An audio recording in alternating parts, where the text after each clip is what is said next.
Last weekend, the Russo Brothers put out a new film on Netflix called The Electric State. So here's my ranking of all 7 Russo Brothers movies that are rated PG-13, from the worst to the best.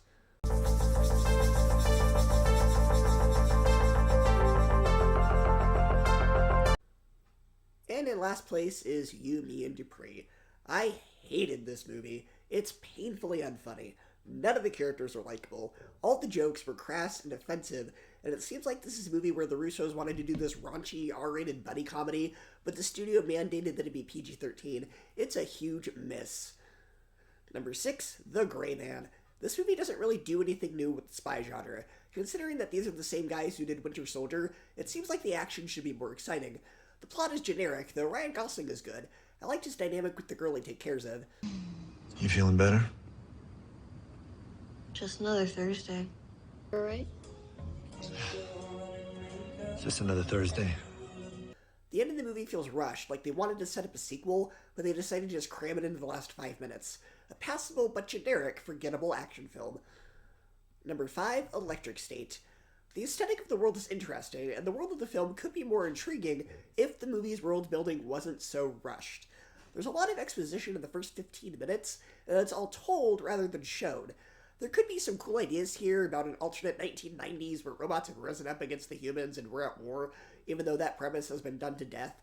But everything about this movie feels very safe.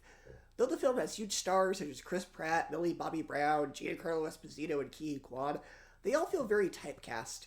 Pratt is basically Star-Lord again, Esposito is the same type of villain he plays in everything else, and even Ke Huy Quan's character feels like Data from the Goonies, but as an adult.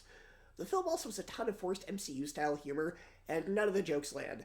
There's also a lot of forced product placement and 90s references. It's like the Pepsi product placement from Madame Web, the Olive Garden product placement from Sonic the Hedgehog, and all the 90s references from Captain Marvel were taken as inspiration. I feel like this was a movie that had a lot of studio interference. I feel like the Russos wanted to make this dark, grungy, gritty, nihilistic sci-fi film that was a hard PG-13 or maybe even rated R, but the Netflix executives who spent $320 million, the most expensive movie they've ever made, wanted to play it safe due to its high cost. As a result, the film feels incredibly generic, almost like it was found in a scrapyard and pieced back together, even if the parts don't necessarily fit. The villains are generic and boring, the main characters are pretty thin and uninteresting, and the tone feels very all over the place. The film overall just feels very formulaic. I feel like this is the type of movie that's going to get a much better director's cut, with a more consistent tone and story that makes more sense, rather than this automaton of a film.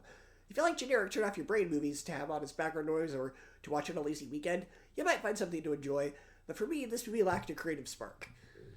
Number 4, Captain America Civil War. Now, I think this has one of the best fight sequences in any MCU film. The plot is compelling, but let's be honest, it's not really a Captain America movie so much as it is an Avengers movie. What also holds it back is 2 things about this film that I don't care for. The first being the issue of trying to make Cap and Sharon a couple.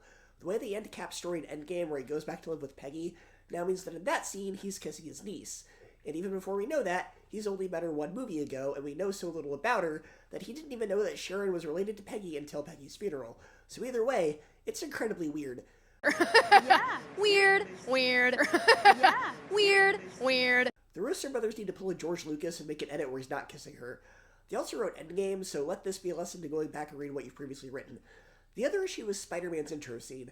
Aunt May just lets Tony Stark, this adult stranger, be alone with her teenage nephew, where Stark then proceeds to lock the door and tell Peter to lie to May about where he's going with him without her supervision and what he's doing with him. She is not a good guardian. An almost perfect film, but it feels a bit short because of those issues. Number 3, Winter Soldier. This movie is actually perfect. Even honest trailers couldn't make fun of it. It's also arguably the most accessible MCU movie, as it doesn't feel like a comic book movie at all. It's more of a Tom Clancy-esque political thriller. The action is well done, the story is intriguing, Cap and Black Widow have great chemistry, which makes me mad they don't end up together.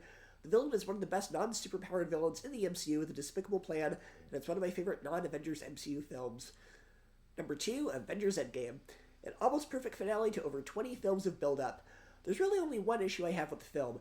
It's that they have Cap go back to live with Peggy, like I already said, instead of having him choose Black Widow.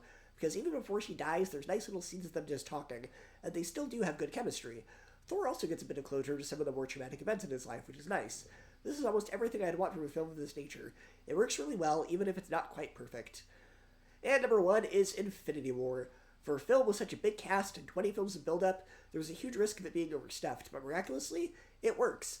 All the actors keep up with each other incredibly well. The film has one of the darkest openings in the MCU, and Thanos is one of the greatest villains in cinematic history, up there with the likes of Darth Vader. They make him complex, and though you don't agree with what he's doing, you understand why. It's got big spectacle, a compelling story, and one of the best twist endings in cinema history, so it comes in at number 1. So go ahead and share your ranking of the Russo Brothers films. You can include their R-rated films in your ranking as well. That's your ranking. This is my ranking. Let's see how you rank them. I'll see you next time.